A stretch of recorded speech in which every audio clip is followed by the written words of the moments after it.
everybody. I'm Regina Bryan, and welcome to the Women of Empowered Living. My guest today she's a real sweetheart. She's been an active member of this community. She's one of our team ambassadors.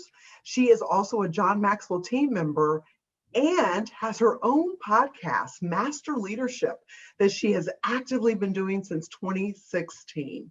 It was just recently that Lily and I got to connect, and when I heard her story and could just feel her words in her heart, I knew she was someone that I wanted to know deeper and have on the show. We all know that sharing our stories makes such an impact and a difference in the lives of others. So I am humbled and honored to welcome to the Women of Empowered Living, Lily Sanabria. Hey, Lily.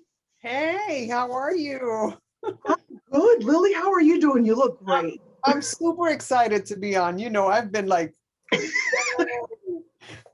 I'm super excited, so honored. Thank you. Oh, my pleasure. And since we're living in this virtual world, where are you today? Where are you joining from? I'm in New York. Oh, Yeah. wow. In the city? Well, about 25 minutes from the city. Wow. So yeah, close enough. Very nice. A fellow East Coaster like myself. Yes, and we're actually today we're bracing for some weather because the storm's coming. I think Florida's getting it or got it. You're right. On the day that we are recording it, there's been some tropical storm weather moving through the East Coast. So our prayers and our thoughts are with you guys. It'll miss you mostly. Gosh, Lily, when you and I spoke and I learned about your story, I just knew that you're sharing your story, as you know, because you've been sharing it, really could make a difference in the lives of other people. And so even right before we hit record to film today's episode, Lily prayed for us. This is it's just courageous. And I absolutely love to see people be courageous because it gives other people the permission to do the same. So I'm just taking a deep breath, Lily, because again, I am just so grateful that you're sharing the story with our community. So where should we begin, Lily? Well, let's just talk. Let's just talk Yeah. about it. One of the things that you said to me, I will say this, you said, I'm an open book because I have to be. And that hit me right away. And yeah, you have to be an open book. What have you overcome in your life? If you want to just take us back and allow us to listen into your story from that little girl growing up. So I'm just going to go ahead and say what I typically when I talk about my story is that I was raised by a pedophile, and I share my story because 1 in 10 of those who are tuning in right now, and I believe it's a lot more than that, maybe 1 in 5 or 1 in 3, share a similar background, or someone who has struggled or has gone through a similar journey. And and even when I share it, there are people, when it lands, they're going to be uncomfortable because we've been trained, right? Yeah. As survivors and thrivers, but we've been trained to not say. This is something you don't speak, you don't say, you don't bring out to the open. And I've realized that when I do share it, there's this uncomfortable, thing that happens with people. It lands uncomfortably because we're not talking about it. But I think we need to. And I think you're right. I haven't been through what you've been through. So when you say it, it makes me feel uncomfortable. I've had others say that to me. And so I've worked through that. It still just hits my heart like a pain. And so I really appreciate what you do when you share your story. Well, thank you, Regina. And again, I share it because I want to offer hope.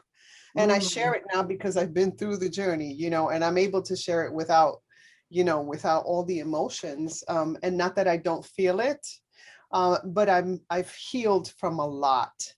And it's a journey, right? There's still more to heal from, but it is so worth it to go through it. And I do share it because I want to offer hope. That's really the best mindset going into sharing your story is is to offer hope, because we know that's exactly what it does for other people, because someone will be watching and they're thinking, gosh, I've been through that.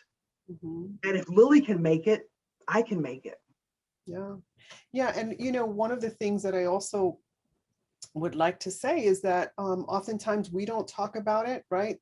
Especially if we're high achievers and we tend to kind of push it away and just move forward. But this thing is going to come up. It's going to come up and it's going to be ugly. I thought that was great when you told me that before, that if people don't talk about something like this, I mean, anything, but something this traumatic, this deep, that it's not going to let go of you. It will show up in other places in your life. So between your message of hope and your message of empowering people, that by talking about it, that's what's going to give you the courage to continue and move forward and not have it sort of sabotage your life. And that's a perfect word, because it will sabotage your life. It will grab you by the throat when you least expect it. And especially in the area of leadership, right? I was very poorly led.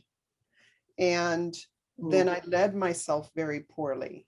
And then I led others poorly. Like, that saying, hurt people, hurt people. Oh, that's so deep, Lily. So you were led poorly, because as children, we all have leaders, mom, dad, or whomever. And then you led yourself poorly, and then you led others poorly. Oh my gosh, I've never thought of it like that. That was powerful. Yeah, and it's a you can continue to damage, and you want to break the cycle. And certainly talking about it is important, but having people that you trust, that you can talk to. Mhm. I've been through it, psychologists, I've been through coaches, I've been through, training, and I decided to take myself on because I didn't want to continue to be the person that was angry, the person who didn't trust anyone, because I wore this badge of I don't trust, I don't trust you. You have to prove yourself to me. What really? But I was like, I was that, and I thought it was okay to be that. And in not trusting, I also cut myself from a lot of amazing experiences and possibilities. And I always say, trust is a choice, just like love is a choice. Ah, I had to learn that trust is a choice, and I choose to trust. ah, And I've gotten hurt, certainly. mhm. And it's not blind trust, it's trusting, and moving forward. Oh, But also it's opened up a lot of possibilities for me that I never thought I could have. Like even Regina being on here, even having a voice. yeah. There was a time where I had speech and language delays. As a kid, I couldn't, I articulated, but I couldn't communicate specific things. And it's funny because there are times I get stuck sometimes. Mhm. Um, it's like, it does not compute. Something's going on. And finally I find it and I express it, but I'm not as unloving with myself as I was. And that's another thing that, I want to share, is that you've got to, one of the things about this is that there's this shame, right? Yeah. There's shame in sharing. There's shame in hearing it, because if it ignites something in you, you're like, no, I don't want this. There's shame in people knowing about this. Sure. So, and there's also, and I asked, we spoke about this, that I'm an open book. I need to be, and that's intentional, because in addition to all that, there was a lot of duplicity. And Oh. I would say multiplicity, because I was such a liar. Um, why? Because I was taught that. I was taught to hide things about myself, and I there's such freedom when I walked into the light, when I walked, and I continue to walk in. I mean, This Lily, freedom. how though? How? I mean, you've already kind of laid the groundwork for what this type of trauma creates in your life. Non-trusting, someone that lies.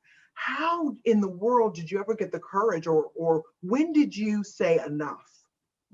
What gave you that insight that I gotta deal with this before it deals with me more? Well, when I realized that I was really hurting people by not trusting, I think I got the brunt of it when someone very, very close to me who had gone through something similar didn't trust me. Ooh. And, I'd been a longtime friend. All of a sudden, she didn't trust me. And that hurt like crazy. But then I started to think, wait a minute, I do the same thing. Mm. When the rubber hits the road, I'm not trusting people, even people who are close to me. And I started to unravel that, and I started to think about and connect with people who were more open to possibilities, people who I felt comfortable around. And so then I started learning.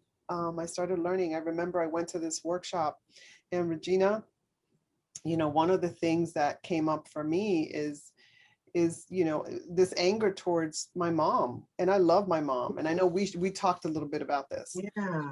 But there was this anger that maybe, and I know that she didn't know, but the little girl in me was like, well, what if, and so I was angry. And so I went through this process where I started to think if she knew better, she would do better, because the truth is she was abused by my dad, and she was in survival mode. So when someone's in survival mode, and I'm not making excuses for anybody, No. she took No. responsibility for her stuff, and I honor her. She's an amazing woman.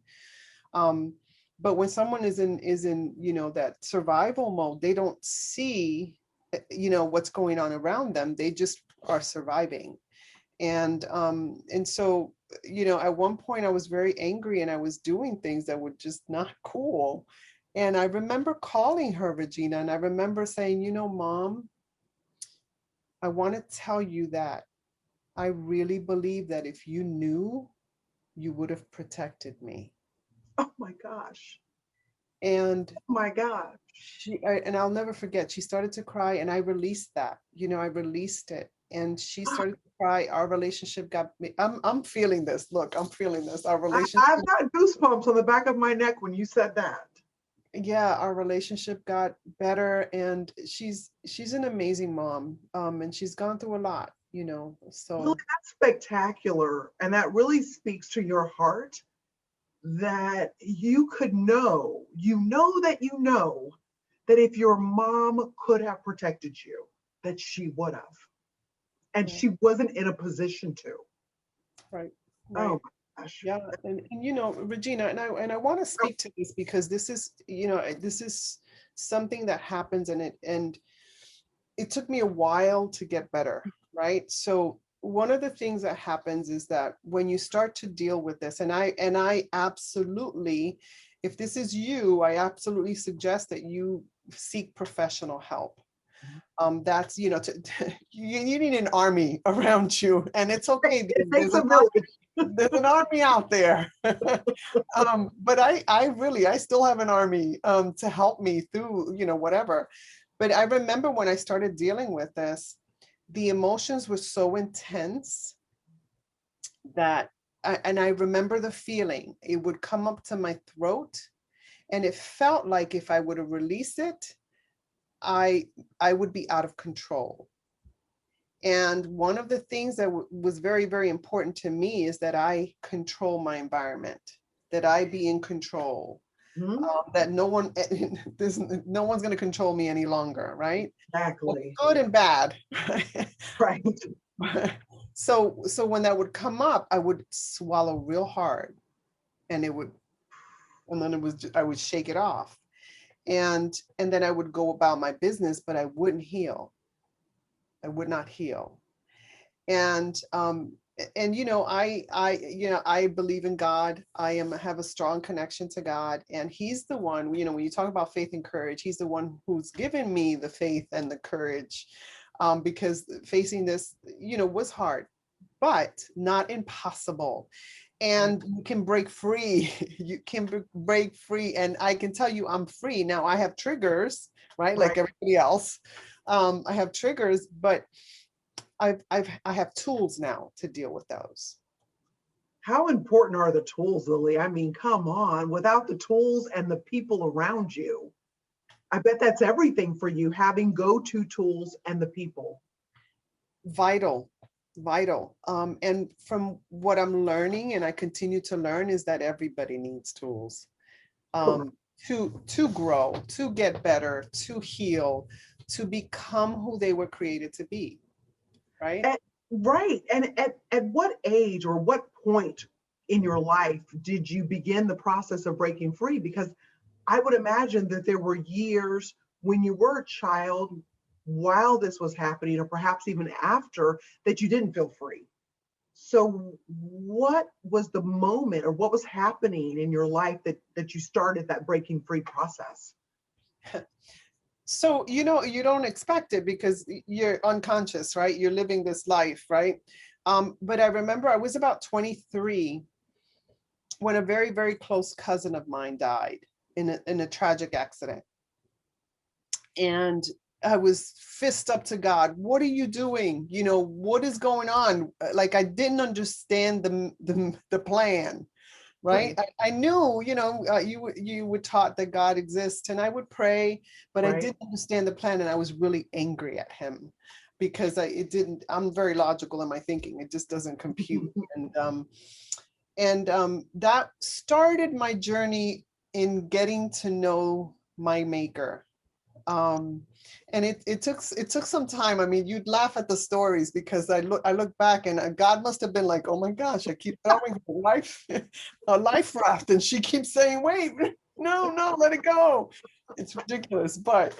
Um but that to me was a vital turning point because I really wanted a connection to my maker. Like, I knew he knew me, but I didn't know him. Oh, And that, my journey to getting to know him, and I give all all of the credit as far as I just had to be an open vessel, right? So here's, one of the agreements I made when I was very young, and come out of this, was that I would never be a tool again. I would never be anybody's tool again. Well, never say never, because I made a different agreement that I'm God's tool. Uh, ah, ha, ha. and what Paul says, to me and through me, Right.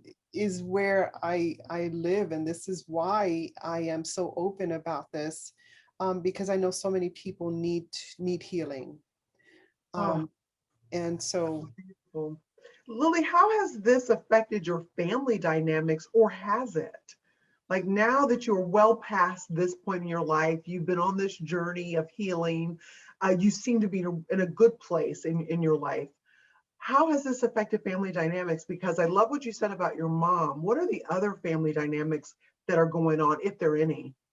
Well, yeah, there's a lot going on. But what I'm doing is, currently just making choices that are best for me. Because one of the things that happens too is that your self-image is very low. You have to build that up, right? Your self-esteem, your value, your worth Mm, is so compromised. And so learning to take ownership of my life, what do I want moving forward? And so there's a major shift in my life. I'm actually going through a divorce now. It's 30 years, but we're still friends, and I want it to be that way. Like, I honor the time that we spent together. And then there's a relationship with my son, who I adore. He's 18 years old. And there have been triggers, which is really interesting. There were things that he did that triggered me, and I had to really take a good look at me, because triggers are about you, not about the other person. for sure, my friend. Right? You can't say, yeah, you trigger me. No, And how many times do it's people your say that? fault. How many people say that it's your fault I feel this way? It's your fault. Right, right. So as you grow and learn, you realize that it has nothing to do with him, everything to do with, something that reminds me of my past. And so I had to get that straight right away. Right. Because you could do damage to your kids if you don't, if you don't get that straight, and I want, yeah, of course, kids are going to blame their parents. That's right. But I want to lessen that opportunity. And so, I'm conscious, about that. And I also get help when I'm feeling a certain way that, and so I do seek help, and I seek help for him as well, to have trusted people around him. And so, creating every opportunity for him to grow emotionally, socially, emotionally, and connect in that way. That's So what I was going to ask you. How does something like this play out when you have children of your own? And, how is he adjusted? Does he know your story, your son? Yes, he does.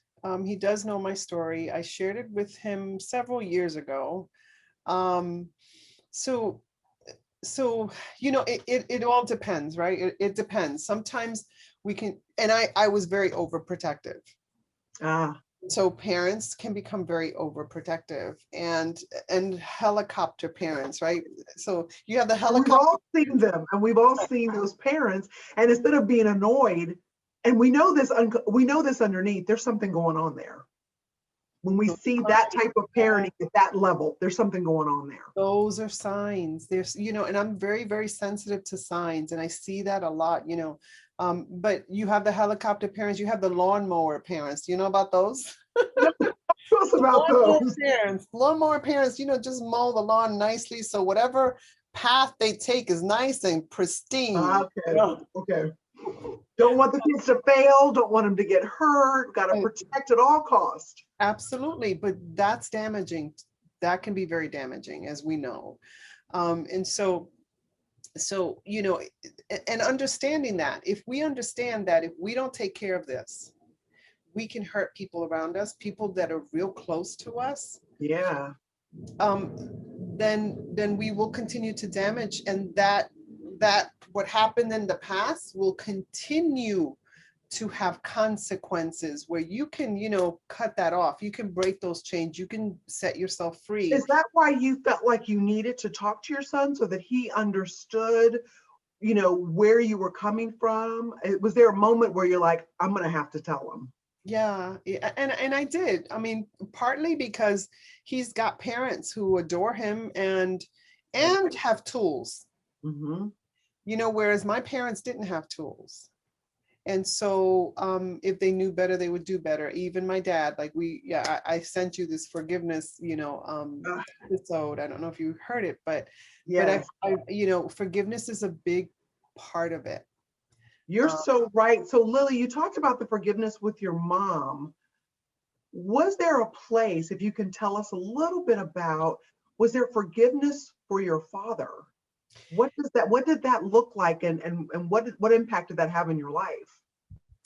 Yeah, well, as I started to get closer to God, things come up. You don't want them to come up, but they do. But one of the things that came up was, and for me, and I don't, I'm not saying that everybody should do this. Sure. People should do this with professional help.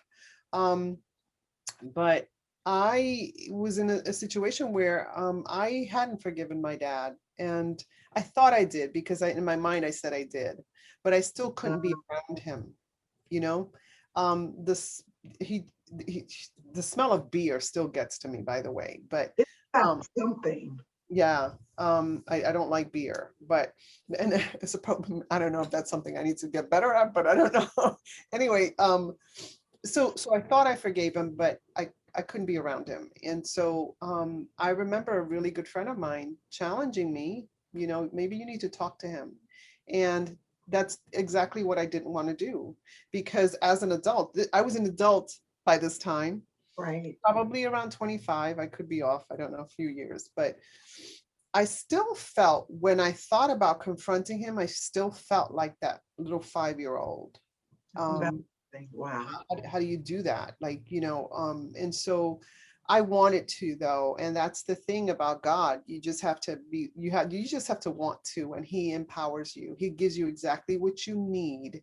And if you really want to, you'll get through it. And he gave me this amazing faith and courage that I really attribute to him, because when I did confront my dad, it could have gone different ways, That's right? why it blows my mind when you said you confronted your dad. I was like, that it could really go either way. Yeah. So how did it go for you and your father? So it's, what I did was I shared this journal that I had written. And it was a very personal journal, and I didn't expect to share it. And it was an instant decision to, when I prayed and I got up from the prayer and I was lifted, and I just grabbed my journal, and I just read it to him. I said, I need to talk to you. And I read it to him, and he just was very, very quiet the whole time. And but he was crying, and I could hear him crying. I didn't look up because I was angry. Right. You crying, dude? You crying? Are you kidding me? And so, He's he's sobbing. I hear him, and I just finished the journal, and I looked at him, and I said, I just have a question. I just want to know why. And his response to me was, I don't know why, but I understand how you feel. And I'm like, what? Then I'm really angry. What do you mean you understand how I feel? He says, because that happened to me when I was little. And my gosh. Regina, Regina, those words came out of his mouth, and they just landed on my heart. And it was, the way I describe it is, when you take a soda bottle and you shake it and you're just, this, and then Right. it fills out. It was just like, I wanted to pop, and it was just. Could you even believe your ears? Well, I didn't expect it. I don't know what I expected. I didn't expect that, but it really isn't unbelievable, because that tends to happen in families, right? This begets this. And so I wasn't shocked, but what it did for me is increase my compassion for my father. And immediately, like I felt that release of forgiveness. I felt it. It was so God, because I couldn't do it. I tried for years. Right. So that release was absolutely God. And I trusted that he would take me there. And that's the thing. I trusted that he would take me. Like, I didn't know how to do it, but I trust you will take me here. And that was, to me, miraculous. It was miraculous. I say, and I thought about this year, I trust in the one who taught me to walk on water. And when I say I walk on water, I don't mean that I'm better than anybody, right? Because that's what people think. Right. What I'm saying is that for that, learning to forgive is as miraculous to me as walking on water. I'm with you. I'm with you on that one. Yeah. And so I've witnessed it. I've felt it. I've lived it. And so it was intense. It was, my compassion for him increased incredibly, and the forgiveness was gone. Like the forgiveness came, and all that resentment was gone. So how did it change your relationship after that moment? Did you have a relationship with your dad after that? Well, yeah. So my dad has, he was a drinker. So by this time he had cirrhosis of the liver, and it was very advanced. And so he was, not in good condition. He was not in good shape. So by the time I spoke to my dad before I spoke to my mom, and then several, maybe a year or two later, I decided to speak to my mom, because I realized I hadn't forgiven her, right? Because I thought of all these things. And so then I had to address that. And God is so good. Like, he gives you these things in little spurts, right? Because if he gives it to you all at once, you die. Like, what? So I did speak to my mom, and a whole bunch of things happened after that. But she was very hurt about what happened, and she wanted to end the relationship. But my father got sick, and and we were caring for him until the end. And but I got to study the Bible with my dad. I got to baptize my dad. Regina, like, what? What? What? Oh gosh, you baptized your dad. I kept him in a little longer, you know? Just in case. But no, and I want to share that. Oh, As sick as he was, I remember this one time, as sick as he was laying in bed. uh, My father had blue eyes, but all I remember about my dad's blue eyes were that they were always bloodshot because he was an alcoholic, always drinking, right? Um, but you know, after he started to really learn about God and really become a different person, I remember he was really sick. He couldn't get up, and I laid down next to him. And the fact that I could do that, that's miraculous, right? So he's on it his, is. oh, I'm on mine, and I'm looking at him. And like my relationship is restored with my dad, but I had never seen his eyes as bright, as sick as he was. His eyes were the most beautiful, bright blue eyes I've ever seen. And I said to him, Dad, my goodness, you have beautiful eyes. And I hadn't, it's as if I'd never looked at them before. So that, you know, miraculous. It's certainly miraculous. And so I understand too, Regina, that people that go through this process may not experience the same things. They may have people who are, you know, on that end. There was a time when my father was hateful, you know. So I want to honor that and recognize that there are times when you know it's impossible to confront your abuser. Or your loved one has, or your loved one, or the person who victimized you, if that's the correct language, that person may have passed. Yeah. So you're right. Every situation could be different, such that people don't have your experience. But how beautiful that you could share that with all of us. Because I'm not in your shoes. I've never been in your shoes. And yet, when you talk about forgiveness and healing and tools, that's universal. That's relatable because we all have trusted and had our hearts broken. We all have had to forgive someone or be on the receiving end of forgiveness. So it's really universal the way that you spoke about this. Gosh, Lily, you're just one of those people for me. You're just one of those people that just grabs me by the heart because of who you are as a person, this beautiful, beautiful soul. Thank you, Regina. And so I want to ask you the question that I couldn't wait to ask you. Now, looking back, reflecting the wonderful woman you are today, what does an empowered life mean to you? I love that question. So you know, I tattooed fearfully and wonderfully, right? Um, because I need a reminder that I am lovingly, fearfully, wonderfully made. So Mm. so when I think of an empowered life, I think of a life where I can say this. I can say, I am a king's kid. I am fearfully, lovingly, wonderfully made. I am an abundant center for his divine distribution, like a merchant ship bringing valuable goods from afar. Uh, I want to laugh at days to come, Regina. And so that's what an empowered life is, to be able to, in the end, laugh at days to come. And and here's the thing, I want to help people to find, to claim, to develop, and to expand their voice, because that's where I come from, and I know how to do it. And I know how to help people to find, claim, develop, and expand their voice. It's been a journey. I'm still on it. I'm still on it, you know. But that's an empowered life for me. you're just beautiful, Lily, and it's an honor that we got to connect a few weeks ago in Florida, and then even hang out a little bit at the airport. I value you so much, and you spoke to me today as you were sharing your story, and I know you spoke to some of the wonderful people in our community watching. Lily, I cannot thank you enough. I am so grateful that you decided to join me today. Thank you so much, Lily. I'm so excited. Now, Regina, can I offer something?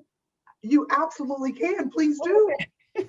All right, so I just wanted to offer this because probably in August or September, I'm going to be doing some workshops on self-image, neuroencoding, that beautiful, beautiful work. So any of you listeners, if they want to connect with me, or just go to masterleadership.org// your voice. And I'll get you some more information on how I can help you get on that journey. And I'll have this link in my Facebook post, and as well as I'm sure the show commentary team will also put this in the comments so you can go back and get this. But masterleadership.org/your voice. If you are someone that has experienced anything like Lily, and maybe you haven't, but her story is speaking to you because she has a particular voice. And I'm telling you what, she is just as beautiful every day in life. I've spent a little bit of time with her as she was today. She's the real deal. Lily, thank you for making the offer, and thank you for being with us today. I appreciate you a lot. Thank you. Thank you. You're amazing. I love this time together. You heard the airplanes, right? Of course they come when I'm recording. But anyway. Life, everybody. So everybody watching, we appreciate you tuning into the show today, and I will see you real soon. Take care. Bye. Bye.